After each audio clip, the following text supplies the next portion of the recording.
Benarlah ya, firman Tuhan itu mengubah kita.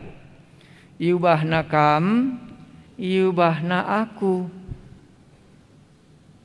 Rasio ge Yohanes pasal 10 nemenda bas kaing akap ndu iubah Tuhan Yesus ajar-ajar. Enda litiwas Yohanes pasal 10:6. Bas kaingi akap ndu iubah Tuhan Yesus ajar-ajar nandai. Ras kita ngogesa, koge bahasa Indonesia lebih. Semua ini kukatakan kepadamu supaya kamu jangan kecewa dan menolak aku. Kamu akan dikucilkan. Bahkan akan datang saatnya bahwa setiap orang yang membunuh kamu akan menyangka bahwa ia berbuat bakti bagi Allah. Mereka akan berbuat demikian karena mereka tidak mengenal baik Bapa maupun aku. Tetapi semuanya ini kukatakan kepadamu supaya apabila datang saatnya kamu ingat bahwa aku telah mengatakannya kepada kamu. Hal ini tidak kukatakan kepadamu dari semula, karena selama ini aku masih bersama-sama dengan kamu. Tetapi sekarang aku pergi kepada Dia yang telah mengutus aku, dan tiada seorang pun di antara kamu yang bertanya kepadaku, kemanakah engkau pergi? Tetapi karena aku mengatakan hal itu kepadamu, sebab itu hatimu berduka cita. Masa ayat 6 lebih syoge. Cege syoge kamulihkan bahasa Karona. Sada laban cilakam lupa ayat 3 dejendaya ayat 6 kuakap. Ayat 5 ayat 4 mulai. Hal ini tidak kukatakan kepadamu dari semula, karena selama ini aku bersama-sama dengan kamu. Jadi lit bagian silenga ikatakan Tuhan Yesus selama ini, dan sekarang Dia katakan kepada mereka. Jadi kalau dalam pikiran Tuhan Yesus ada bagian si perlu kukatakan kendari, si selama endalah perlu. Si enda ku oke bahasa Karona. Si enda kukatakan man bandu gelah ulah monce-once kini tekendu. Ipedarat nama kam ibas rumah persembahan nari. Rehme pagi pak sana, maka kalak si munuh kam erpengakap, maka arah perbahanan na isih kena perhatian di bata. Baginda perbahanan naman bandu erkiteken la itandaina bapangku bagi pela itandaina aku. Tapi sienda engko kukatakan man bandu genduari gelah kencasih pagi bagi inget ndu, maka engko kukatakan man bandu karena sienda. Sienda lah kukatakan man bandu nainari. Sebab raskam denga aku. Genduari laus me aku ndahi sinuru aku. Tapi sekala pe lakam nungkun kujakam laus. Genduari megogo atendu erdandankan enggo kukatakan si endaman bandu. Iya. Jadi khotbah Tuhan Yesus mendatangkan kai megogo ate ajar-ajar. Ya, jadi ada pelajaran simbaru ku akak langsung sidat. Tuhan Yesus ngajar labo seri tiap hari. Ninna warina kapan khotbah enda harus ipeseh. Jadi enda mau khotbahna ipesehna muatna lawes. Okey. Nah, sulihi ayat sada. Enda adina bagian-bagianna enda telu bagian khotbah enda. Bagian si pemena ema ayat sada ngasa ayat 4. Bagian kedua kari ayat 4 ngasa ayat 6. Maka kari bagian petelu kan memulai ayat pitu ngasa seh ayat 10:5. Jadi lit cakap karono ka bandu lit tumpu-tumpuna. Lit bagian-bagian si pesih Tuhan Yesus atena lit telu hal bas bagian enda. Si pertama dari ayat sada sinin lebih ngasa ayat 4a. Semua ini kukatakan kepadamu supaya kamu jangan kecewa dan menolak aku. Jadi kepekan enda bagi paksin kini teken ajar-ajar gelah ulah kari ia menolak. Gelah ulah kari ia kecewa bicara kai dia kari jadi. Maka enda katakan lebih. Jadi berarti Tuhan Yesus enda teh nakari kai jadi mana ajar-ajar. Kak si pertama si dat jenda. Ya, maka Nina katakan semua ini kukatakan kepadamu supaya kamu jangan kecewa dan menolak aku. Kaikin kari si jadi mana ajar-ajar. Kamu akan dikucilkan. Jadi khotbah Tuhan Yesus jenda lah khotbah si biasa. Biasanya ya khotbah uganina aku meroti kegeluhan. Oh gini. Oi oh anakku dosa enggo ia lemi. Ibas gelar Tuhan Yesus setan-setan ipelawes 5 ketroti besur kerinana. Reh angin kali sungsung sinik nina sinik. Iya, Tuhan Yesus seri endam ipesehna dalam bagian ini.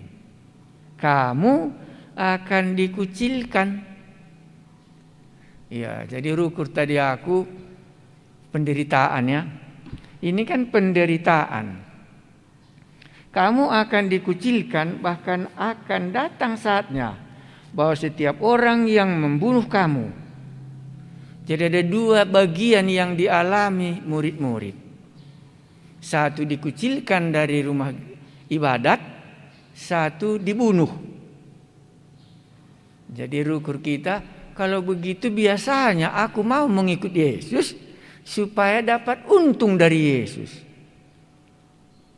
Ya, biasanya aku mau mengikut Yesus supaya aku dapat untung. Tetapi sekali ini bukan untung yang kudapat. Dikucilkan dari rumah ibadat dan kematian yang kudapat. Tetapi Yesus sudah kasih tahu bahwa hal ini akan terjadi supaya jangan kamu menjadi kecewa dan menolak aku. Menurut kita, siapa Yesus dalam bagian ini? Kurasa secara pengertian yang dalam, Tuhan Yesus ini Allah. Tahu dia apa yang akan terjadi kepada murid-muridnya. Dan tahu juga dia apa yang terjadi akan dirinya. Sebab dikatakannya tadi, aku pergi kepada dia yang mengutus aku. Jadi 2 di sini tentang Yesus yang jelas. Kalau ayat 5 tadi, aku pergi pada dia yang telah mengutus aku. Murid-murid jelas mengerti Yesus ini diutus oleh Bapa dari surga sebagai utusan. Dan sebagai utusan dia harus memang kembali melapor kepada yang mengutus dia. Jadi kepergiannya ke surga membuktikan bahwa benarlah dia utusan Allah. Ya, makanya dia tidak tetap di sini. Karena dia harus melaporkan apa yang dikerjakannya di bumi selama dia diutus oleh Bapa ke bumi. Itulah nanti dilaporkannya dalam Yohanes pasal 17. Jadi doa Tuhan Yesus dalam Yohanes 17 itu doa sebagai utusan. Melaporkan apa yang telah dia kerjakan selama dia di bumi. Yesus itu utusan Allah dari sorga. Kedua, Yesus ini nabi. Dalam hal apa kita tahu dia nabi? Karena dikasih taunya kepada murid-muridnya, kamu akan dikucilkan. Bahkan ada saatnya orang akan membunuh kamu. Tahu dia apa yang akan terjadi kepada murid-murid ini karena dia ini nabi. Karena nabi itu cirinya yang paling dalam adalah mengetahui apa yang akan terjadi masa yang akan datang. Itu salah satu ciri nabi. Jadi kalau kita katakan Yesus itu nabi, dalam hal inilah dikatakannya dia nabi, mengetahui apa yang akan terjadi kepada murid-murid. Ya. Tapi banci kang katakan du adilamin dia katakan aku ga. Ya dilah dikatakan lah ya orang yang berkuasa mengetahui apa yang akan terjadi dalam murid-murid ini. Jadi perlu untuk pegegehi kini terkena. Jadi lihat ayat-ayatnya manggup ancin dari dahduma. Kamu akan dikucilkan, bahkan akan datang saatnya bahwa setiap orang yang membunuh kamu akan menyangka bahwa ia berbuat bakti kepada Allah. Ini kuakalah cakap mesra umpamana kalau kita baca Yohanes pasal 9 ayat 22 ya. Yohanes 9:22 itu ceritana Yesus menyembuhkan orang yang dari lahirnya buta. Ya. Jadi waktu lahirnya buta datang orang-orang sama orang tuanya. Ya kita baca ya 9:22. Orang tuanya berkata orang tuanya berkata demikian karena mereka takut kepada orang-orang Yahudi.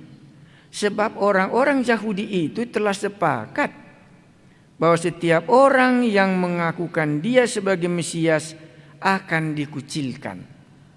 Jadi orang tua ini tidak mau mengakui tentang Yesus sebagai Mesias karena nanti dia dikucilkan. Walaupun anaknya ini sudah disembuhkan oleh Yesus. Itulah dalam ceritanya pasal 9. Nah kalau pasal 12 juga sama. Yohanes pasal 12 ayat 42. Yohanes 12 ayat 42 sama. Itu dikatakannya, namun banyak juga di antara pemimpin yang percaya kepadanya. Tetapi oleh karena orang-orang Farisi, mereka tidak mau mengakuinya berterus terang, supaya mereka jangan dikucilkan. Jadi kedua dalam cerita ini, mereka menghindari penderitaan sebagai murid Yesus. Sehingga dia tidak terus terang. Tetapi dalam bagian ini Yesus sudah menyatakannya kepada murid-muridnya terus terang bahwa akan datang saatnya kamu akan dikucilkan. Penderitaan. Nah, baru kalau kita lihat satu lagi. Apa katanya tadi? Membunuh. Itulah yang dapat kita lihat dalam Kisah Rasul pasal 8. Di mana Stefanus dibunuh.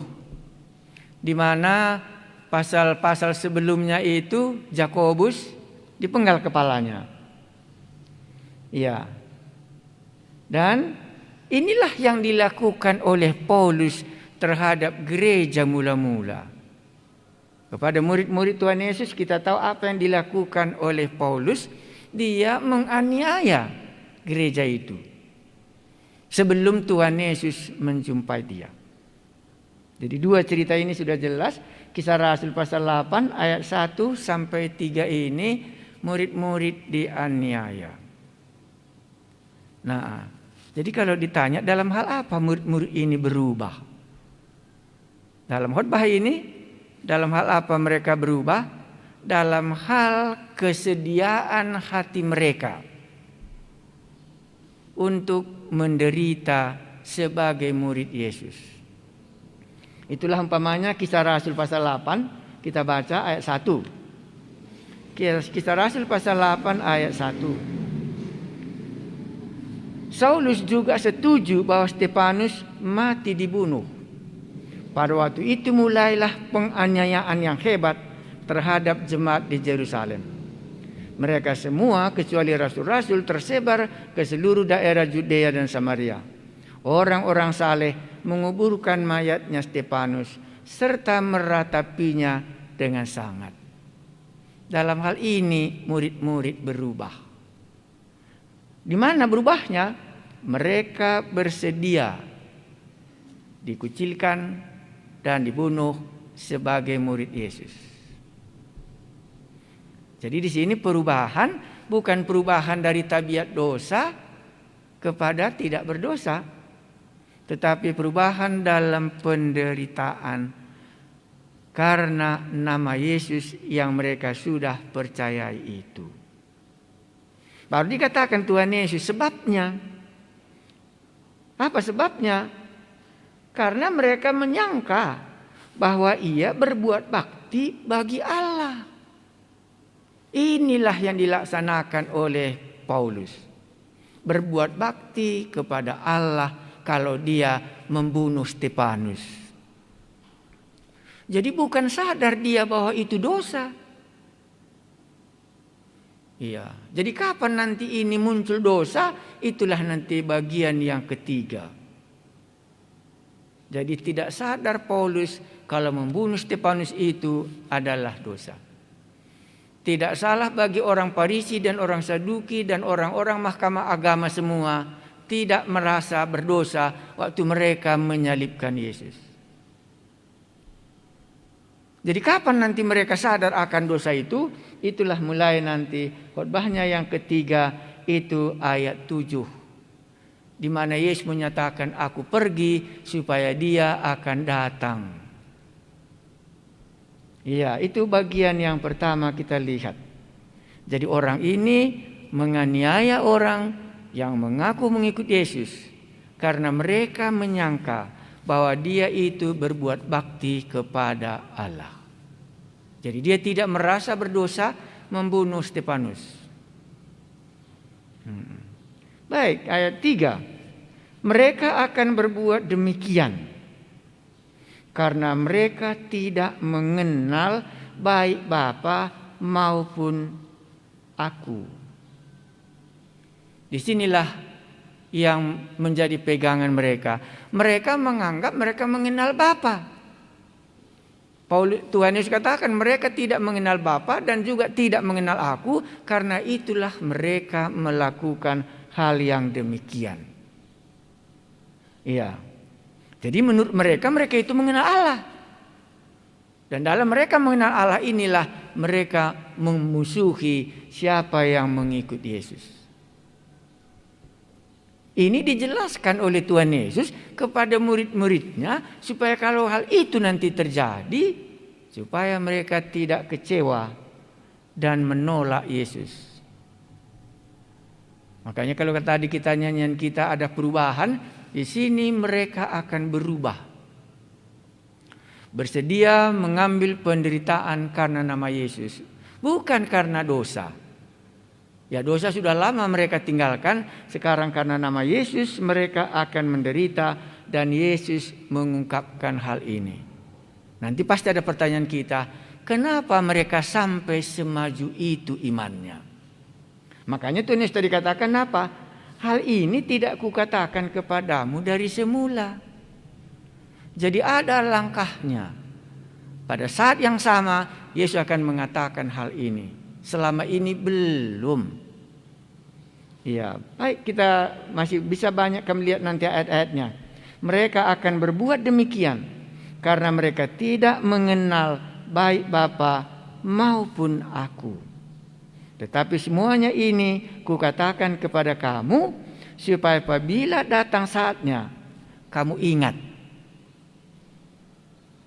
bahwa aku telah mengatakannya kepada kamu. Mundur kita sedikit sekali. Bagaimana Yesus caranya menguatkan iman murid-murid? Iman murid-murid rupanya bisa bertumbuh walaupun ada penderitaan yang menimpa mereka. Sering kita berpikir ada hujan, ada panas. Dan itulah rupanya membuat tanaman itu bisa bertumbuh cepat. Jadi bagi Yesus, penderitaan mengikut Yesus tidak akan membuat mereka menjadi kecewa dan menolak.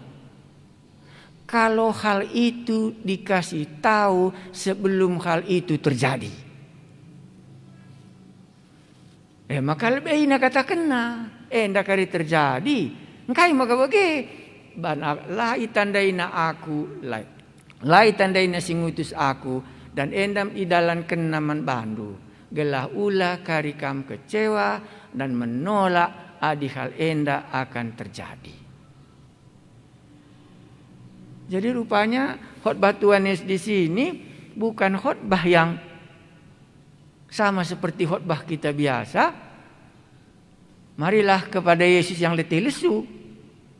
Bukan di sini ini. Ini khotbah yang mengatakan bahwa yang dialami oleh murid-murid, tetapi itu tidak akan membuat mereka mundur. Itu yang bisa kita lihat bagian yang pertama ini. Bagaimana caranya Yesus menguatkan murid-muridnya kalau hal ini akan terjadi.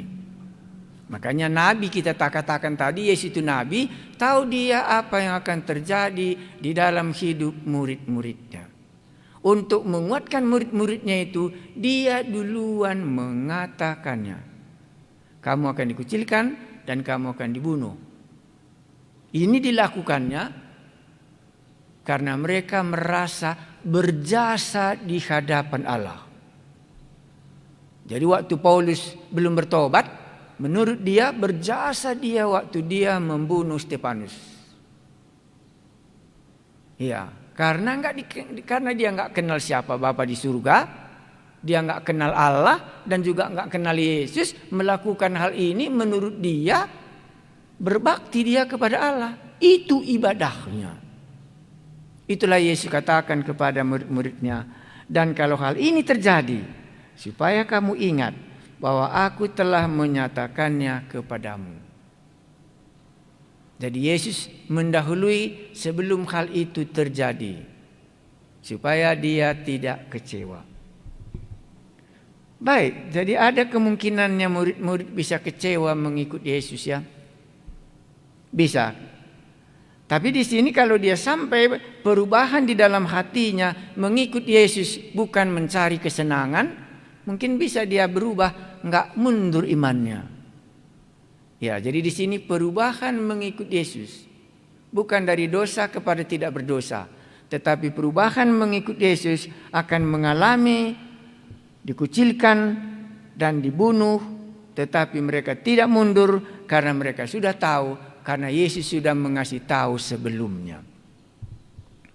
Ya, mari kita lanjutkan ayat 4b. Hal ini kukatakan kepadamu dari semula, karena selama selama ini aku masih bersama-sama dengan kamu. Jadi dalam bagian ini Yesus tahu kapan menyampaikan khotbah itu. Ya, makanya bagian yang kedua ini khotbahnya fokus dalam hal keberangkatannya. Bagian yang pertama tadi fokus mengenai penderitaan yang harus dialami oleh murid-murid. Alasannya karena orang yang melakukan itu merasa berbakti kepada Allah. Bagian ini fokus Yesus dalam keberangkatannya. Tetapi sekarang aku pergi kepada Dia yang telah mengutus aku. Dan tidak seorang pun di antara kamu yang bertanya kepadaku, kemana engkau pergi? Jadi fokus dia di sini mengenai kepergiannya karena dia diutus oleh Bapa dari sorga. Jadi boleh kita katakan Yesus naik ke sorga rupanya salah satu membuktikan memang dia utusan dari sorga. Makanya dia kembali ke sorga. Jadi kalau dia tidak ke sorga kembali, maka dia bukan utusan Allah. Ini yang mau dikatakannya kepada murid-muridnya ini. Sekarang aku pergi pada Dia yang telah mengutus aku. Ayat 6. Tetapi karena aku mengatakan hal itu kepadamu, sebab itu hatimu berduka cita. Tahu Yesus apa hasil dari ayat 1 sampai ayat 6 ini menimbulkan duka cita bagi murid-murid. Jadi ada juga rupanya khotbah Yesus tidak mendatangkan khotbah sukacita. Maka inilah nabi yang benar. Karena dia menyatakan hal itu dan murid-muridnya dan berduka cita. Tetapi karena aku mengatakan hal itu kepadamu, sebab itu hatimu berduka cita. Tahu Yesus, hasil dari khotbahnya ini akan membuat murid-muridnya berduka cita. Alasan satu, keberangkatannya membuat mereka berduka cita. Alasan yang kedua, kamu akan dikucilkan. Ketiga, ada orang yang akan membunuh kamu. Dan murid-muridnya semuanya sudah belajar apa saja yang dikatakan Yesus, hal itu akan digenapi. Itulah membuat mereka bisa berduka cita dalam khotbah yang terakhir ini. Bolehkah kita tidak selamanya mendengarkan khotbah mendatangkan sukacita, tetapi mendatangkan duka cita karena belum siap hati kita terhadap situasi yang harus kita hadapi. Itulah membuat murid-murid berduka cita. Karena menurut mereka mengikut Yesus aman semua. Itulah membuatnya, katakan saja umpamanya Simon Petrus, bagaimana Simon Petrus menjadi murid Yesus? Kurasa karena banyak dapatnya ikan. Maka berani dia mengatakan, aku ini orang berdosa, pergilah daripadaku. Tetapi sekarang bukan itu didengarkannya. Ya, katakan lagi lah umpamanya yang lain. Ya, katakanlah umpamanya Nathanael, bagaimana Yesus mengajari Nathanael sampai dia menjadi percaya. Iya. Karena dikatakan Tuhan Yesus kepada Nathanael, aku telah melihat engkau di bawah pohon ara, dan engkau akan melihat apa yang terjadi kepada anak manusia. Tetapi sekarang ini, 3 hal inilah membuat hati mereka berduka cita. Hal keberangkatannya meninggalkan mereka, hal pengalaman akan dikucilkan dan dibunuh, itulah membuat murid-murid berduka cita. Baru apa obatnya? Itulah ayat ke-7. Namun benar yang kukatakan ini. Ini dia membicarakan tentang Roh Kudus. Namun benar yang kukatakan ini kepadamu. Adalah lebih berguna bagi kamu jika aku pergi. Lebih berguna bagi kamu kalau aku pergi. Karena murid-murid tadi kan belum mengerti tujuan kepergian Yesus, untuk apa untungnya bagi murid-murid. Baik dari segi murid-murid, kalau dia pergi, ya nggak ada lagi nanti guru kami. Itu cuma menjadi prinsip mereka. Tetapi sekarang dikatakannya jika aku pergi, itu mendatangkan keuntungan bagi kamu. Sebab jikalau aku tidak pergi, penghibur itu tidak akan datang kepadamu. Tetapi jikalau aku pergi, aku akan mengutus dia kepadamu. Dalam kondisi inilah Yesus mengajarkan pekerjaan Roh Kudus. Roh itu akan menghiburkan kamu. Itulah yang sampai dikatakannya di sini. Jadi rupanya Yesus tidak bisa lagi menghibur murid-murid. Tidak lagi dia bisa menghibur, oh 5 ketut roti makan kita yuk, nggak bisa lagi. Angin reda, guru mati nanti kita. Lantas nggak bisa lagi dia meredakan angin ribut itu. Ini ada orang setanan, nggak bisa lagi Yesus menolong mereka. Karena sebagai utusan sudah sampai waktunya meninggalkan bumi. Sekarang ada penolong yang lain yang akan diutus untuk menghibur. Aku akan mengutus dia kepadamu. Jadi kalau gitu fungsi Roh Kudus dalam bagian ini adalah salah satu yang paling penting adalah untuk menolong murid-murid ini supaya mereka dalam berduka cita ini, dalam kesusahan ini, supaya mereka tidak menolak dia. Jadi fungsi Roh Kudus di sini menetapkan hati mereka bahwa mereka tidak akan mundur dari apapun yang akan terjadi sebagai murid Yesus.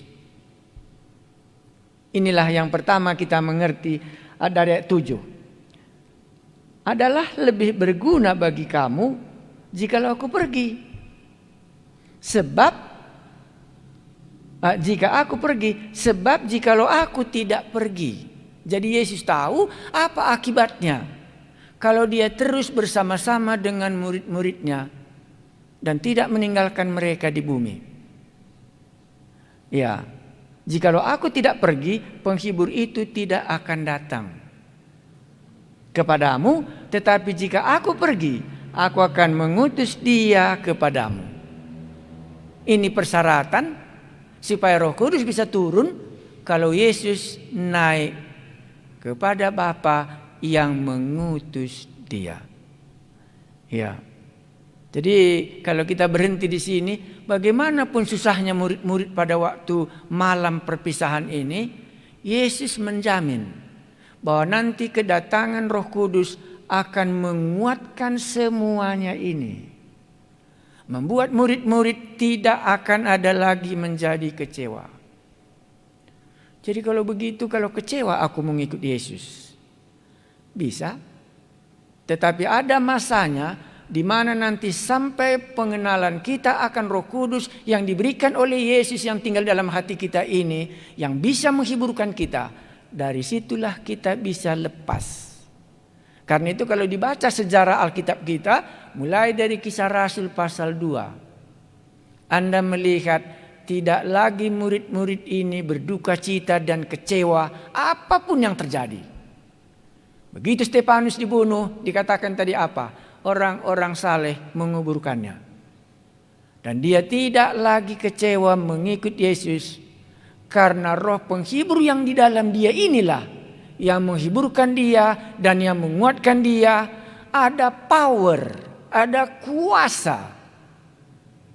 Kuasa mengikut Yesus dalam mereka dikucilkan, dalam mereka dibunuh. Mereka punya kekuatan dari Roh Kudus.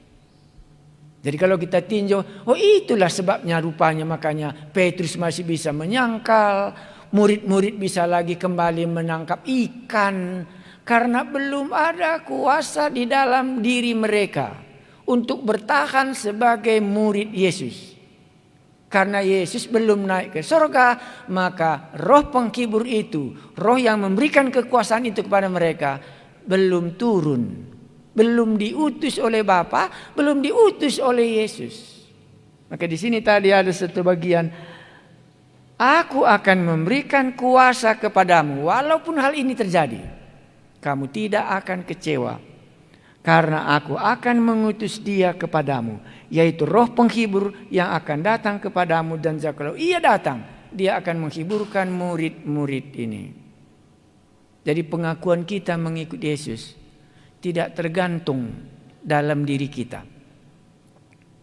tetapi tergantung kepada Roh Kudus yang bisa menguatkan di dalam hati kita tentang perubahan yang terjadi.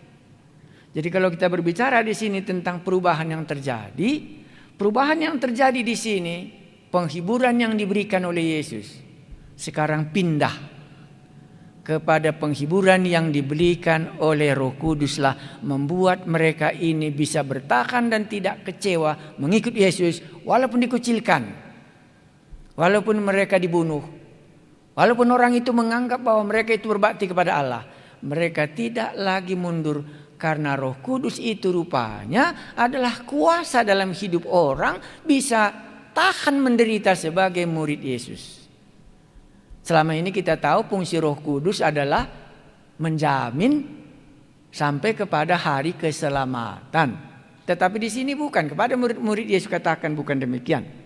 Penghibur itu tidak akan datang kepadamu, tetapi jikalau aku pergi, aku akan mengutus dia kepadamu.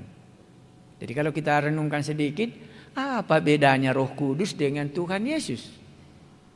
Pasti kita bisa ya. Tuhan Yesus tadi khotbah dia bisa ya, kan khotbah tadi dia. Kamu akan dikucilkan, kamu akan menderita, kan khotbah dia. Oh, hal ini akan terjadi. Tapi Roh Kudus bukan demikian. Roh Kudus akan menghiburkan mereka dalam penderitaan karena nama Yesus. Berikutnya ayat 8 pemanya. Dan kalau ia datang, ia akan menginsafkan dunia akan dosa. Jadi kedatangan Roh Kudus menginsafkan dunia akan dosa. Tadi dalam ayatnya yang kedua, kamu akan dikucilkan, bahkan akan datang saatnya bahwa setiap orang yang membunuh kamu akan menyangka bahwa ia berbuat bakti kepada Allah. Itu ayat 2. Tetapi muncul ayat 8, kalau Roh Kudus itu nanti datang, hal ini akan berubah. Dan kalau ia datang, ia akan menginsafkan dunia akan dosa. Ini terjadi dalam hari raya Pentakosta. Waktu Roh Kudus curahkan, Roh Kudus menyadarkan bahwa mereka ini bukan lagi berbakti kepada Allah karena dia menyalibkan Yesus. Tetapi orang ini sudah disadarkan bahwa kamu telah membunuh yang memberi hidup kepadamu. Dan mereka menyadari dosanya itu. Dan disitulah terjadi pertobatan. Jadi Roh Kudus ini kalau tidak diutus oleh Tuhan Yesus, maka dunia ini tidak mengetahui. Bahkan mereka menganggap berbuat bakti kalau mereka menganiaya murid-murid Yesus. Tetapi waktu Roh Kudus diturahkan, mereka tidak bisa lagi menolaknya. Karena Roh Kudus itu menyatakan dosa orang ini. Jadi tadi untuk murid-murid itu menghiburkan murid-murid. Tetapi untuk dunia ini, kalau Roh Kudus diturahkan akan menyadarkan dosa orang ini. Sehingga ada penyesalan. Kalau tadi mereka merasa berbakti kepada Allah, sekarang mereka menyadari bahwa perbuatan mereka ini sudah salah. Nah, inilah yang menolong mereka kalau Roh Kudus nanti akan datang, inilah yang akan dilakukannya. Dan kalau ia datang, ia akan menginsafkan dunia akan dosa dan kebenaran dan penghakiman. Akan dosa karena mereka tetap tidak percaya kepadaku. Ayat 9, ini kata yang lama kita mungkin mendiskusikannya. Akan dosa karena mereka tetap tidak percaya kepadaku. Jadi dosa di sini bukan merampok. Dosa di sini tidak percaya kepada Yesus. Maka Roh Kudus itu dicurahkan tujuannya supaya mereka bisa percaya bahwa Yesus itu adalah utusan Bapa dari sorga. Mereka ini tidak percaya kepadaku. Baik, saya ulangi sekali lagi. Akan dosa karena mereka tetap tidak percaya kepadaku. Dosa dunia yang paling besar adalah tidak percaya kepada Yesus. Dan ini hanya bisa ditolong kalau Roh Kudus itu dicurahkan. Makanya tidak ada yang bisa mengaku Yesus itu Kristus Tuhan kecuali kalau Roh Kudus yang mengungkapkannya. Oke, kita tidak terlalu lama kali memikirkan hal ini, tapi kita mencoba bagaimana murid-murid bisa terhibur dengan mendengar khotbah ini. Kan itu tadi tujuan khotbah pasal 16 ini, walaupun dia membicarakan tentang Roh Kudus, tapi tujuannya supaya mereka tidak berduka cita. Karena waktu Yesus menyampaikan khotbah ini, tahu dia murid-muridnya akan berduka cita karena dia menyatakan hal yang menyulitkan akan terjadi kepada murid-murid. Dan juga dia menyatakan perpisahannya. Tetapi lebih baik kalau tidak, nanti Roh Kudus itu tidak turun. Sehingga seolah-olah dibujuknya murid-muridnya ini, bahwa kepergianku itu supaya Roh Kudus itu bisa turun. Nah, baru disambungkannya mungkin lebih dalam, akan kebenaran karena aku pergi kepada Bapa dan kamu tidak melihat aku lagi. Kedua, tadi dia diutus, sekarang kepergiannya kemana? Oh, kepergiannya kepada Bapa. Diungkapkannya lagi hubungannya dengan Bapa yang di sorga. Ya, akan kebenaran karena aku pergi kepada Bapa dan kamu tidak melihat aku lagi. Jadi murid-murid akan tahulah, oh Yesus sudah pergi kepada Bapa, makanya kita tidak melihat dia lagi. Jadi kalau Yesus tidak naik ke sorga, ya satu tadi dia tidak utusan lah. Dan dia tidak pergi juga kepada Bapa. Baru ayat yang 11. Akan penghakiman karena penguasa dunia ini telah dihukum. Kita biarkan, itu nggak usah kita uraikan. Masih banyak hal yang harus kukatakan kepadamu. Tetapi sekarang kamu belum dapat menanggungnya. Inilah rahasia mengajarnya Yesus. Ada dua. Tadi di depan juga dikatakannya. Dari semula hal ini tidak kukatakan kepadamu. Karena aku masih bersama-sama dengan kamu. Yang kedua juga dikatakannya, masih banyak hal yang harus kukatakan kepadamu. Tetapi sekarang kamu belum dapat menanggungnya. Jadi bagian yang di atas itu, murid-murid sudah bisa menanggungnya, disampaikannya. Bagian yang di bawah ini, murid-murid belum bisa menanggungnya. Makanya Yesus tidak mengajarkannya. Berarti Yesus tidak mengajar kita kalau belum siap kita melakukannya.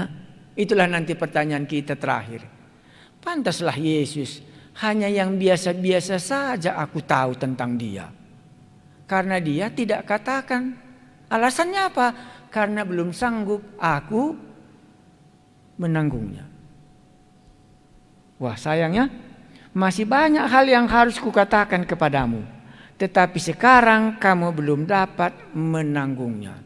Lah kata kena balenga bokari ia sanggup mbabasa bicaraku pesih pei. Tapi bagian yang di atas tadi mereka sudah sanggup. Mereka sudah sanggup dikucilkan dan dibunuh karena nanti waktu datang Roh Kudus akan menguatkan mereka sehingga mereka bisa tahan, dan hal itu dikatakan oleh Yesus. Dan bagian yang berikutnya mereka belum mampu sehingga Yesus tidak mengajarkan hal itu. Jadi tingkat kemampuan murid-murid lah. Tingkat kemampuan murid-murid mengertilah. Tingkat kemampuan murid-murid bersedia mengikut Yesus lah. Itulah yang dikatakannya. Lebih daripada itu, dia tidak mengatakannya karena murid ini belum bersedia maju. Wah, barulah rahasia ini aku mengerti. Sehingga pengenalanku akan Allah, penderitaanku mengikut Yesus tidak diberikannya lebih daripada apa yang sanggup aku memikulnya. Itulah yang bisa kita ambil dari ayat 12 ini. Di atas tadi selama ini aku belum kasih tahu, tetapi sekarang karena aku pergi aku kasih tahu. Tapi sesudah pun dia mau pergi, ada bagian yang belum dia kasih tahu karena murid-murid belum sanggup untuk memikulnya. Jadi mana tahu ada di antara kita, oh aku ngerti kali aku.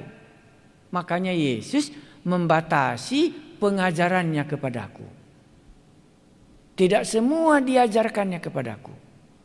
Karena dia tahu bagian-bagian yang dikatakan itu nanti bagaimanapun kutolaknya. Sehingga dia tidak menuntun aku lebih maju mengikut dia dalam hal yang tertentu. Karena dilihatnya hatiku belum bersedia maju lebih maju daripada sebelumnya. Itu yang ayat 12 ini. Nah, tetapi apabila ia datang, yaitu Roh kebenaran, ia akan memimpin kamu ke dalam seluruh kebenaran. Sebab ia tidak akan berkata-kata dari dirinya sendiri. Tetapi segala sesuatu yang didengarnya, itulah yang akan dikatakannya. Dan ia akan memberitakan kepadamu hal-hal yang akan datang.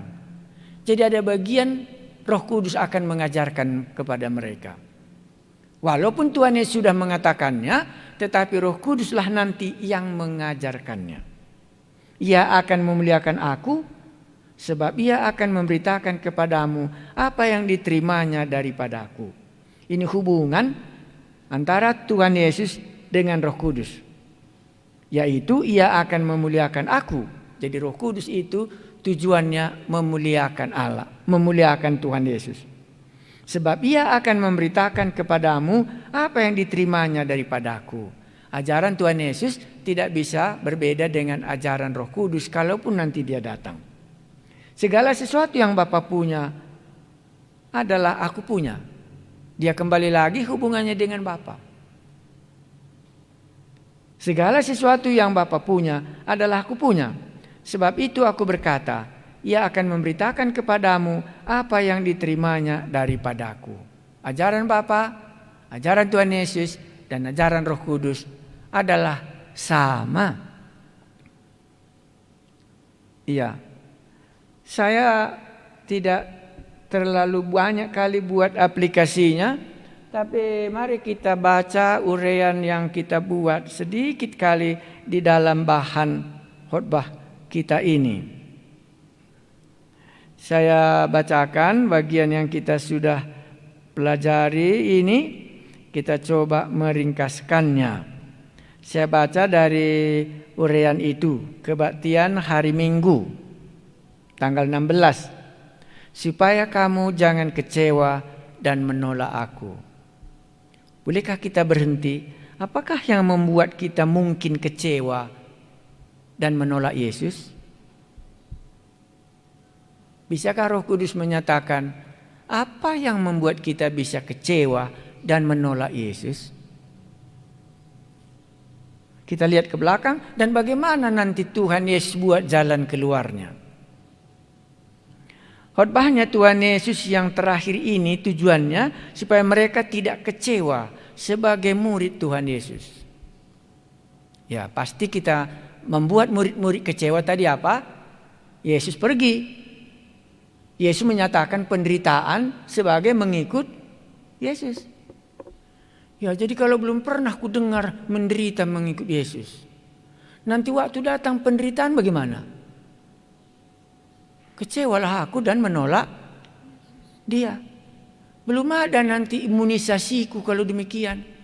Belum dikasih vaksin aku.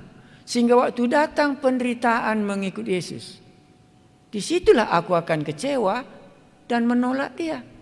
Karena belum pernah ku dengar mengikut Yesus harus kamu dikucilkan. Mengikut Yesus kamu akan dibunuh. Belum pernah ku dengar itu. Karena aku mau mengikut Yesus supaya aku hidup dan aku mendapat kebahagiaannya. Tetapi ternyata bukan itu yang kuhadapi.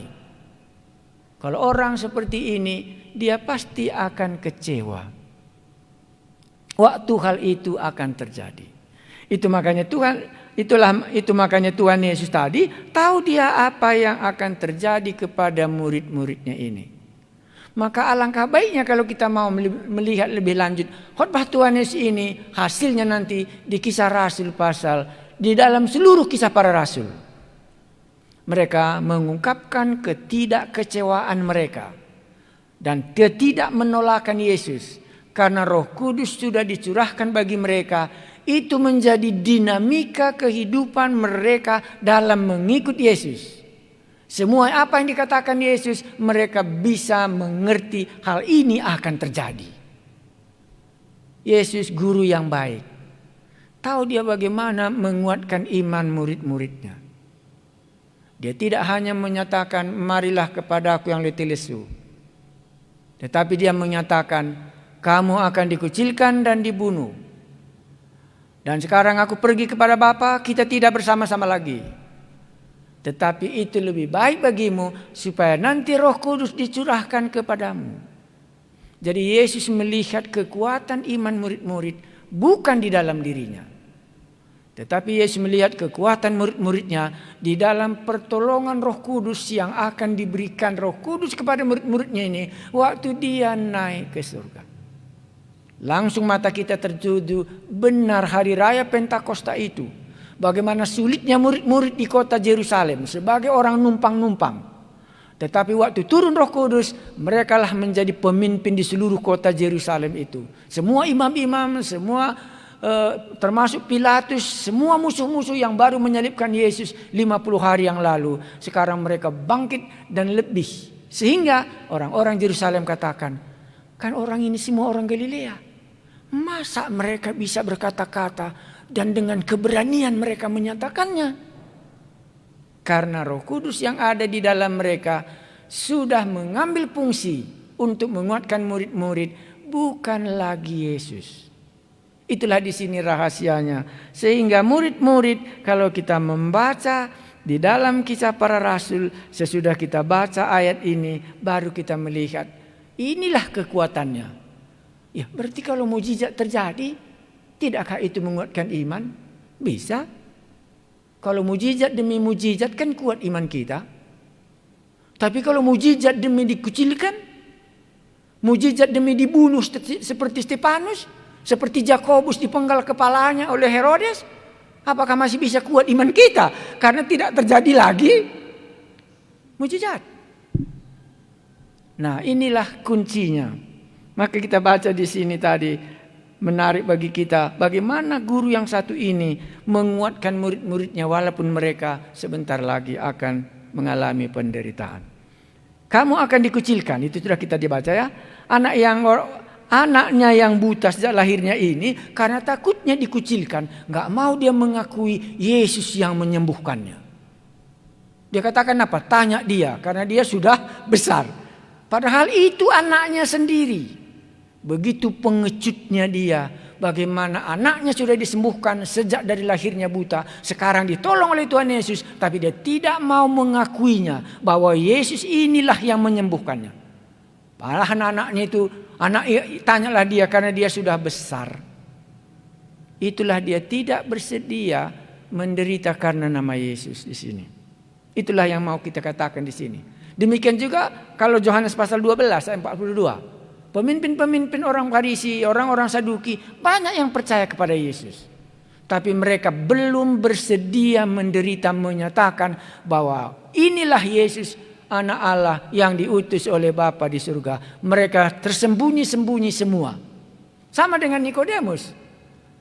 Masih mereka dalam keadaan kecewa mengikut Yesus karena tidak seperti yang mereka harapkan.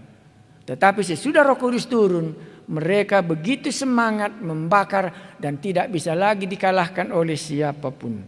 Maka benarlah khotbahnya Tuhan Yesus ini, tapi lebih baik aku pergi supaya Roh Kudus itu turun dan dia akan menghiburkan kamu dan dia akan menguatkan kamu dan dia akan menyatakan dosa ke tengah-tengah dunia ini. Waktu Yesus khotbah, mereka tidak sadar mereka orang berdosa. Tetapi waktu Petrus khotbah, langsung mereka mengaku, apakah yang kami harus perbuat saudara-saudara supaya kami dapat diselamatkan. Mari kita lanjutkan. Menyangka bahwa mereka itu berbuat bakti bagi Allah. Ini Yesus katakan pada mereka. Mungkin Anda akan bisa melihat hal itu.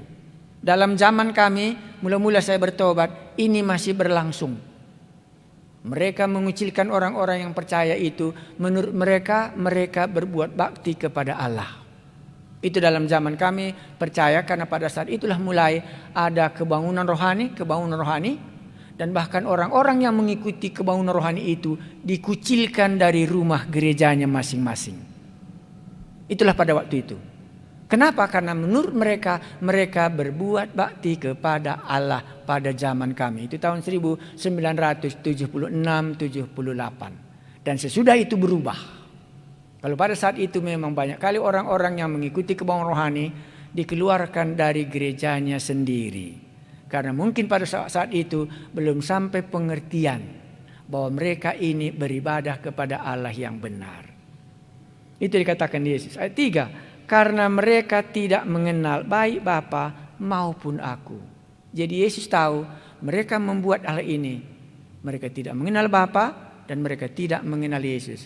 Hanya mereka mengenal bahwa mereka keturunan Yahudi memiliki undang-undang Taurat Musa. Tapi mereka tidak mengenal Bapa. Tuhan menyatakan sebelum hal itu terjadi. Tuhan menyatakan hal itu sebelum terjadi. Baik, Yesus mengajar punya langkah-langkah itu 4 tadi ya. Yesus menyatakannya dan murid-murid berduka cita. Ini salah ya, bersuka cita, berduka cita. Alasan mengapa Yesus harus pergi. 1, ya itu sudah ada di sini semua, kita nggak usah lagi lihat kali. Berikutnya, kita tidak akan kecewa mengikut Yesus kalau kita tahu bahwa penderitaan yang kita alami sekarang ini tidak seberapa kalau dibandingkan dengan kemuliaan yang akan datang. Kurasa ini kata yang paling benar. Jadi siapakah yang bisa membawa kita melihat kemuliaan Allah waktu kita bertobat? Tidak. Mari kita lihat Roma 8 ayat 18. Ini yang dikatakan oleh Paulus. Jadi kalau dalam diri Paulus tidak pernah kecewa mengikut Yesus, itu Roma pasal 8 ayat 18. Saya baca Roma 8 ayat 18. Sebab aku yakin bahwa penderitaan zaman sekarang ini tidak dapat dibandingkan dengan kemuliaan yang akan dinyatakan kepada kita. Jadi kalau dari Paulus, dia melihat kemuliaan, melihat perbandingannya. Penderitaan sekarang ini karena nama Yesus tidak bisa dibandingkan dengan kemuliaan yang akan diberikannya kepada kita. Itu Paulus. Ya, karena Paulus bertobatnya waktu dia melihat kemuliaan Yesus. Murid-murid mungkin kita katakan dia bertobatnya semuanya waktu Yesus dalam batas sebagai Allah mereka kenal baru mereka bertobat. Maka alangkah baiknya juga kalau kita bisa menyelidiki bagaimana murid-murid ini caranya bertobat. Karena kulihat berbeda sedikit. Pertobatan Paulus ini dengan pertobatan murid-murid membuat Paulus ini lebih confirm, lebih kekuatannya lebih kuat kulihat daripada murid-murid sebelumnya. Kurasa satu jawaban yang tidak bisa salah, karena Paulus bertobatnya waktu dia melihat kemuliaan Yesus. Tapi murid-murid berangsur-angsur, selangkah demi selangkah, sampai mereka mengakui bahwa Yesus ini adalah Mesias, anak Allah akhirnya. Tetapi Paulus hari kemuliaannya dilihatnya langsung. Ujung akhir daripada imannya itu langsung dilihatnya. Makanya di sini dia berkata, sebab aku yakin bahwa penderitaan zaman sekarang ini tidak dapat dibandingkan dengan kemuliaan yang akan dinyatakan kepada kita. Satu lagi ayat berapa dia katakan? Itu kurasa supaya kita bisa melihat bagaimana bisa kita dikuatkan. 2 Korintus 4. Jadi satu kepada jemaat Roma, satu kepada 2 Korintus pasal 4 ayatnya yang ke-17. 2 Korintus pasal 4 ayat 17. Saya baca. Karena kami tahu bahwa Ia telah membangkitkan Tuhan Yesus, akan membangkitkan kami juga bersama-sama dengan Yesus. Dan Ia akan menghadapkan kami bersama-sama dengan kamu kepada Dia. Sebab semuanya ini terjadi, ayat 17, salah. Sebab penderitaan ringan yang sekarang ini. Jadi Paulus gamblang kali mengatakan penderitaan ringan. Padahal kita sering katakan penderitaan yang berat ini. Ya pasti kita akan katakan memang kalau anak kecil 5 kilo sudah berat bagi dia. Tapi kalau orang dewasa 50 kilo pun belum berat sama dia. Maka tergantung kepada kacamata kemuliaan yang Tuhan berikan tadi. Sebab penderitaan ringan yang sekarang ini mengerjakan bagi kami kemuliaan kekal yang melebihi segala-galanya, jauh lebih besar daripada penderitaan kami. Jadi inilah yang bisa menolong kita supaya kita tidak kecewa menjadi murid. Kalau kita melihat kemuliaan yang lebih besar daripada yang kemuliaan yang lebih besar daripada penderitaan yang ringan yang kita alami dari hari ke hari ini. Jadi khotbah Yohanes pasal 16 tadi supaya murid-murid tidak kecewa dan menolak dia. Dan Yesus tahu bagaimana mengajar murid-muridnya supaya tidak nanti kecewa dia. Bahwa memang ini harus dihadapinya, tetapi Roh Kudus yang akan dijanjikan tadilah yang akan menguatkan dia. Dan Paulus melihat penderitaan yang ringan ini tidak seberapa ini kalau bisa dibandingkan dengan kemuliaan yang diberikan kepada kita. Maka sampailah kita kepada kesimpulan. Rupanya kalau aku tidak melihat kemuliaan yang Allah akan berikan pada hari yang akan datang, beratlah penderitaan ini. Tapi kalau aku melihat kemuliaan yang akan diberikan oleh Allah pada waktu dia datang kedua kali, maka ringanlah ini.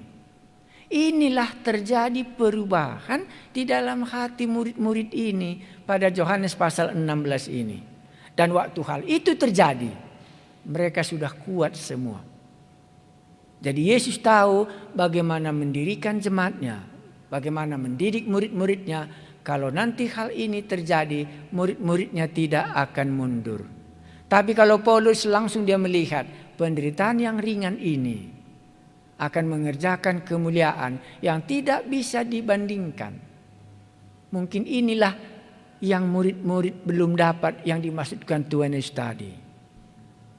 Kan tadi dikatakannya banyak yang harus masih kukatakan, tapi kamu belum bisa menanggungnya. Tapi Rasul Paulus bisa melihatnya dan bisa menanggungnya. Bagaimana dia bisa melihat kemuliaan yang lebih besar daripada penderitaan yang akan dialami dalam hidup ini. Jadi murid-murid belum mendapatkan itu, tapi Paulus mendapatkan itu pada hari di mana bertobat dia melihat kemuliaan Allah. Sehingga ayat itu kemungkinannya untuk Paulus, dan sesudah itu Paulus mengungkapkannya kepada kita. Penderitaan yang ringan ini akan mengerjakan kemuliaan yang jauh lebih besar, sehingga murid-murid tidak akan kecewa mengikut Yesus. Jadi kalau kita belum siap mengikut Yesus, bisa enggak disampaikannya kepada kita apa yang kita perlukan? Jadi kalau Yesus melihat belum sanggup dia tidak akan ajarkan kepada kita. Tetapi kalau di mana perubahan terjadi di dalam hidup kita, maka pengajarannya pun akan ditambahkannya dan ditambahkannya. Maka penderitaan dan kemuliaan tidak bisa dipisahkan. Kalau tadi pengucilan dan pembunuhan tidak bisa dipisahkan dengan roh penghibur yang akan menghiburkan murid. Nah, inilah membuat kita tidak bisa kecewa mengikut Yesus. Jadi kalau kita garis bawahi, kurasa aku belum sanggupnya mendengar pengajaran yang Yesus mau ajarkan. Karena memang aku sendiri pun belum bersedia belajar lebih dalam. Makanya Yesus tidak memberikannya. Kepada murid-murid pun di sini masih dikatakannya belum diberikannya semua. Maka kita bisa menafsirkannya kepada Pauluslah diberikannya, sehingga Paulus bisa mengungkapkannya di dalam surat Roma dan di dalam Korintus. Penderitaan yang ringan ini akan mendatangkan kemuliaan yang tidak bisa kita bandingkan. Baik, inilah renungan kita dalam minggu ini.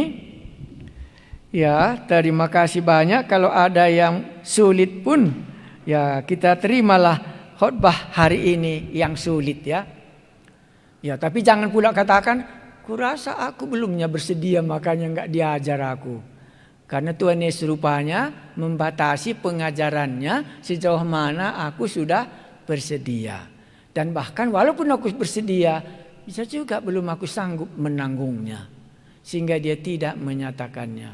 Tetapi kepada Paulus memang sudah bersedia menanggung semuanya. Makanya ia berkata, penderitaan yang ringan ini tidak bisa kita bandingkan dengan kemuliaan yang akan dinyatakan kelak kepada kita. Paulus langsung sampai ke situ karena pertobatannya melihat kemuliaan Yesus. Baik, terima kasih banyak. Inilah renungan kita minggu ini. Kalau ada yang kecewa mengikut Yesus, apa alasan lu kecewa? Bisa, ada alasan karena tidak seperti yang murid-murid harapkan terjadi. Murid-murid mau mengikut Yesus supaya ada yang diikut. Tetapi dia harus juga pergi. Ya, mereka mengikut Yesus supaya marilah yang letih lesu, sekarang harus lagi dikucilkan dan dibunuh. Ya, bisa ada alasan kita membuat kita kecewa. Tapi ada juga alasan Yesus membuat murid-muridnya tidak kecewa mengikut dia. Baik, terima kasih banyak. Mari kita berdoa dan kita akhirilah kebaktian kita ini. Mari kita berdoa. Kami mengucap syukur guru kami yang baik itu bukan memberikan yang ringan-ringan. Karena dunia ini hidup bukanlah gampang. Karena sejak Adam dan Hawa berbuat dosa, kutuk sudah menimpa dunia ini. Dan itulah penderitaan yang ringan kalau Paulus melihatnya. Buatlah kami mengertinya bahwa ini semua hanya penderitaan yang ringan biasa. Dan kemuliaan yang lebih daripada itu akan dikaruniakan. Tuhan, kalau ada di antara murid-murid-Mu yang mendengarkan perkataan-Mu ini sudah kecewa mengikut Yesus karena tidak seperti yang direncanakannya, buatlah supaya dia kembali dihiburkan, karena Tuhan Yesus katakan roh penghibur itulah nanti membuat dia tidak kecewa. Kami pun tidak bisa menghiburkan dia. Yesus pun tidak bisa menghiburkan murid-muridnya. Kecuali Roh Kudus sendiri, itulah roh penghibur. Hiburkanlah kami satu persatu sebagai murid-Mu. Sehingga waktu kami melihat hidup kami akan menjadi murid seperti yang ada di dalam kisah para rasul. Bagaimana semangatnya mereka hidup menantikan kemuliaan yang Tuhan Yesus sudah sediakan bagi dia.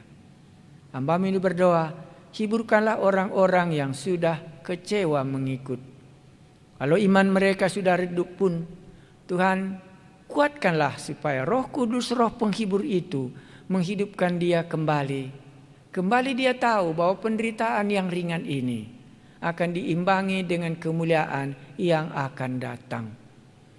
Teman-teman kami yang kurang sehat pun kami bawa ke hadapan-Mu, supaya mereka bisa terhibur kalau mereka mengalami penderitaan yang ringan ini.